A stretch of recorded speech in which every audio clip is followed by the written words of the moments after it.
So ayun mga idol, again, shoutout po sa inyo lahat mga idol. So pasalamat po sa inyong lahat sa patuloy na pagsuporta nyo mga idol. Then again mga idol, sa mga interested po makipag-follow sa akin sa Facebook mga idol. So paki-click na lang ng link mga idol sa comment section o sa description box.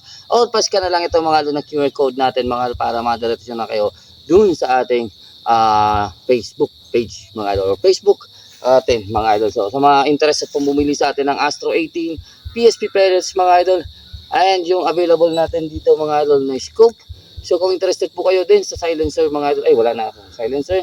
Sa mga tank, mother tank, may parating tayong mga mother tank mga idol. So sa mga interested po mga idol mag-purchase na mga idol, pwede nyo akong i-PM sa Facebook. Ayan, maraming salamat po sa lahat mga idol. Then dito kay Sir Oliver Real mga idol, pa-shoutout idol from Real Slug ng Pangasinan. Sana matry mo din yung slug natin idol. Yan, shoutout po sa inyo sir. Thank you. Kung patadalhan tayo ni sir ng kanyang slug mga idol, shoutout po sa inyo sir. At tatanggapin natin yan at subukan natin. Tingnan natin kung anong performance na makukuha natin dun sa tactical natin with AC barrel mga idol 24 inches. So yung tactical natin mga idol, isa lang yung pang slug natin. Yung AC barrel lang, yung nang sinusubukan natin sa mga slug mga idol. So regarding sa performance or sa accuracy mga idol, yun lang ang pinaka natama-tama ko sa slug mga idol. So ayun, shoutout po sa inyo lahat. And dito kay Sir Raymond Distaho and Andy Distaho, ayan mga idol, shoutout po sa inyo. Ayan, from Pito Diaz, paggawa tayo ng ganito mga targets. Unfortunately ito wala tayong mapaglagyan, pero meron tayo dun mga idol resettable targets, yun na susubukan natin. Then ito mga idol, ayan. So ito yung ibang targets niya mga idol. Meron tayo ditong 5 targets mga idol, 2 inches, 1 inch ata na ito, or 1 inch ito, or 1.5 ito. Basta ito 2 inches. Then palit ito, pinakamalit mga idol. So pinagawa natin yan mga idol para meron tayong pwedeng paglaruan dito mga idol sa bukid. So i-steady na natin ito dito para hindi na tayo pulot ng basura mga idol at kakalat natin dito. So yan mga idol, lalagyan na natin dito. Nalagyan na natin ng paint mga idol para hindi na po siya basta-basta kakalawangin. So may maintenance na lang tayo sa pinta niyan mga idol. So meron tayong linagay doon mga idol na spinner or resettable mga idol na targets mga idol sa 30 yards. So yung gagamitin natin ngayon mga idol is 19 grains. So ito yung sinasabi natin. Test natin yung 19 grain mga idol. Ito, 19.3 grains. Yan. So 19.3 grains mga idol sa 5.54 head and using DC mag mga idol. So try din natin mga idol kung ano yung power niya dito sa unit natin. So itong unit natin mga idol, malapit na natin to i-backlash o ano, kasi hindi ko na gusto mga idol yung kanyang performance. So gusto na natin siyang ilinisan mga idol kung maganda ano natin maintenance na. So nagkakaroon na siya ng sweet spot na tank pressure. Then yun ang hindi ko gusto mga idol. So try natin dito mga idol, pakinggan sa chrono kung gaano yung velocity niya mga idol. Then hopefully makita natin yung performance niya. So meron naman na tayo doon linagay mga idol na box. So reset natin ito, okay. So okay, may linagay tayo doon na box para pwede natin siyang makita yung groupings. Try natin yung groupings niya. So hindi ito naka-tune dito kasi wala man tayo dito ano. So ito na lang siguro. Magda-dial na lang ako dito ng ano, ng ibababa natin para hindi po siya tatama dun sa ating point of aim. Tapos try natin i-zero. So ayan. So ito, recording na po tayo. Try natin. 19.3 grains mga idol, baka umulan. Sana wag umulan mga idol. Dami kong kalat dito. So ayan, 19.3 grains. May hangin na tayo. Madilim na din. So, taas ko lang ito. Meron tayong wind. Hopefully, bigyan pa rin tayo ng magandang performance nito. Double check ko lang yung aking parallax. Okay. First shot.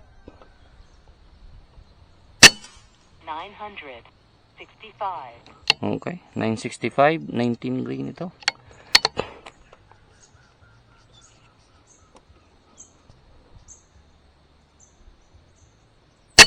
967. 1 hole. Hindi nga siya nakasiro.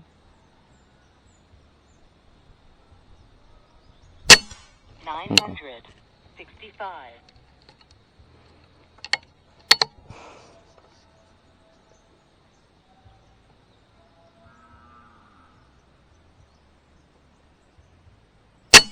967. So, ayan. Kahit maganda yung chrono natin, hindi siya, ayaw niya dito. Masyado sigurong malakas. 960. So, meron tayong 7 FPS spread, 2.6 FPS standard deviation. 963.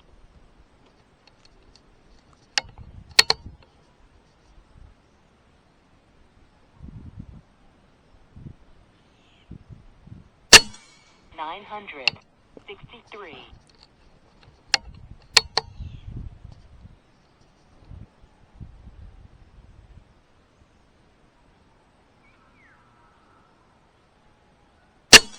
960.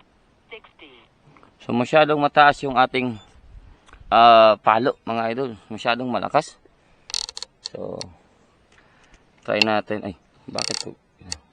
Try natin isang groupings pa. One more. 5 shots ulit. Try natin. Hanap tayo ng pwede kong gawing point of aim para makita natin dito.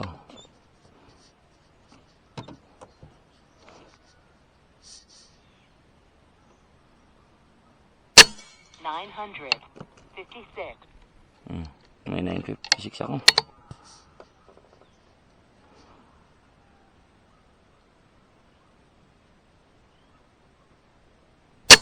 951. Hindi ko alam kung sa trigger pull ko ito.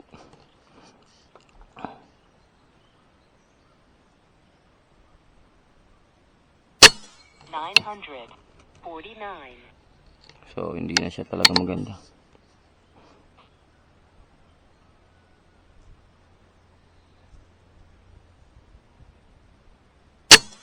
949. Last one.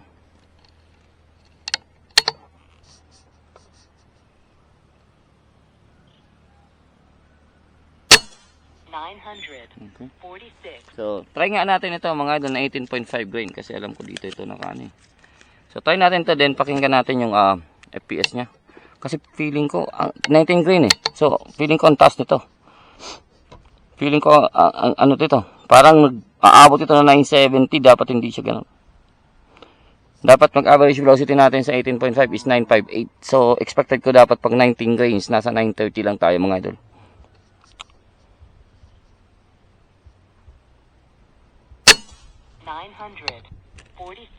Mm-hmm. 946.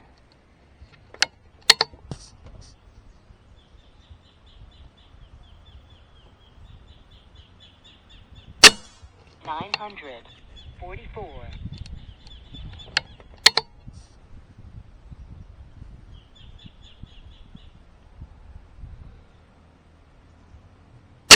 942.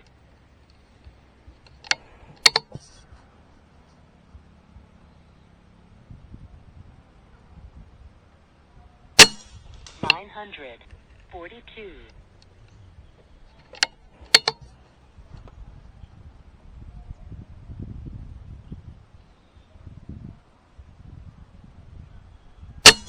935. So, ayun na nga mga idol. So, hindi siya ganun kaganda sa 19 grain. So, meaning hindi siya nakatune. Pero kung nakita natin, maganda naman tumama. So, ito yung 18.5 grains. So, alam ko yan. Yan talaga yung ano niya eh. Yan yung gusto niya. So, dito meron tayo dito mga idol ng mga spinner targets. Ayan o. Ayan. So, try natin to. So, bawasan ko yung magnification na yan para medyo maliwanag. Ayan.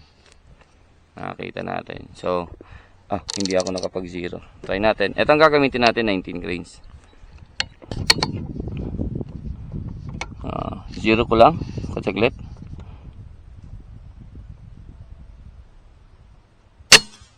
921.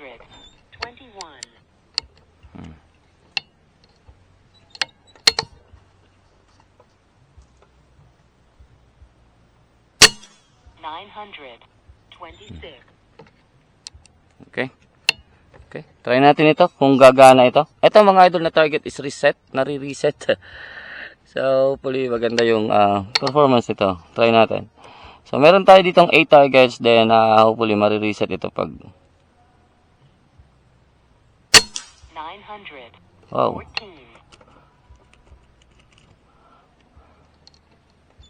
Ayan o. Bumababa na yung velocity ko.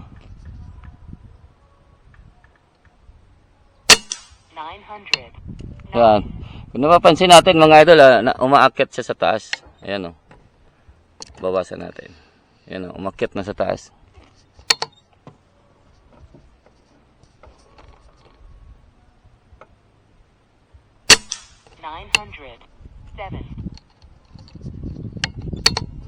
Maganda ito paglaruan mga speed shooting. 900. Baba na ang velocity ko pangit. 898. Laging wala na ako sa reg output. 893. 881.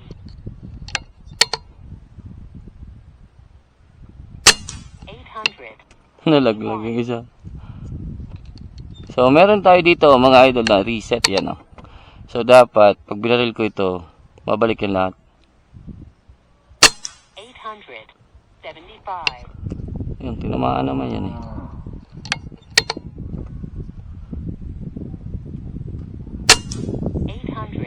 Nalaglag lahat. So, hindi ko kasi lalagyan mga idol ng brace.